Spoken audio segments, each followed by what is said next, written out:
একান্ন মায়ের রূপের মধ্যে দেবী বরাহী রূপে পূজিতা হয়ে থাকেন শক্তিপীঠ পঞ্চসাগরে এবং বিশ্বাস করা হয় এখানে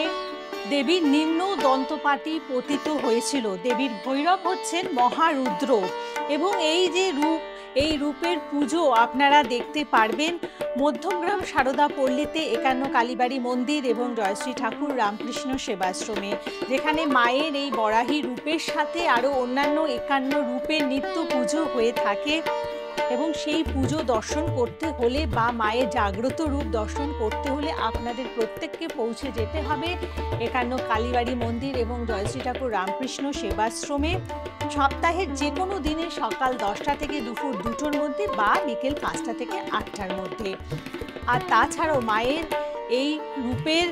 দর্শনের সাথে বিশেষ দৈব কিছু প্রতিকার আপনাদের জন্য তৈরি করে থাকেন মন্দিরের সৃষ্টিকর্তা জ্যোতিষ অধ্যাপক জয়দেব শাস্ত্রী, যিনি এই দৈব প্রতিকার আপনাদের হাতে তুলে দিচ্ছেন একেবারে উপহার স্বরূপ সম্পূর্ণ বিনামূল্যে প্রতি বৃহস্পতিবার বা শনিবার করে সকাল 10টা থেকে দুপুর 2টোর মধ্যে।